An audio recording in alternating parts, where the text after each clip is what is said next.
Hello guys, welcome back to my channel. तो आज मैं गई थी अपनी मम्मा और अपनी दीदी के साथ शॉपिंग करने। सबसे पहले हम गए थे रिचार्ज वाली दुकान पे क्योंकि हमने रिचार्ज कराना था। फिर उसके बाद हम चले गए सुनील गारमेंट्स। यहाँ से हमने बच्चों के लिए कपड़े खरीदने तो हमने वो खरीदे। फिर उसके बाद हम चले गए कचालू वाली गली। यहाँ से हमने कुलचा खाया और साथ में कचालू भी लिए थे। फिर उसके बाद हमने ये इयररिंग्स भी लिए और साथ में ये रिंग्स भी खरीदी थी और सॉक्स भी खरीदी थी तो हमने वो भी खरीद ली। फिर मम्मा ने क्रीम खरीदनी थी तो हमने वो खरीद ली कॉस्मेटिक की दुकान से। उसके बाद हम चले गए पुरानी मंडी की तरफ। यहाँ हमने देखा काफ़ी ज़्यादा सेल लगी थी लेकिन हमें कुछ भी पसंद नहीं आया। फिर उसके बाद हम सीधे चले गए परेड की तरफ। सबसे पहले हम गए फत्तू चौहान वाली गली क्योंकि हमने मोमोज़ खाने थे।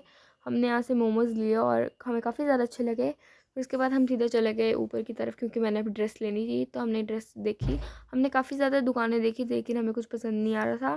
फिर फाइनली हमें एक दुकान दिखी और वहाँ से हमने ये ड्रेसेस ली और फाइनली मुझे एक ड्रेस पसंद आ गई।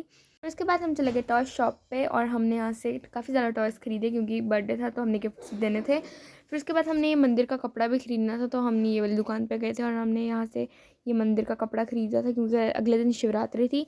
तो बाहर निकलते ही हमें फिर यहाँ से कुल्फ़ी दिखी तो हमने वो खाई। और उसके बाद हम चले गए डिम्पल फास्ट फूड। यहाँ से हमने पिज़्ज़ा सैंडविच खाया था। हमने इसके साथ वाली दुकान से चाउमीन भी पैक करवाए थे और हमने इतना सारा सामान ख़रीदा था। फिर उसके बाद हम काफ़ी ज़्यादा थक गए थे तो सीधा हम चले गए घर की तरफ। और फिर फाइनली घर के पहुंचने के बाद बस बाय।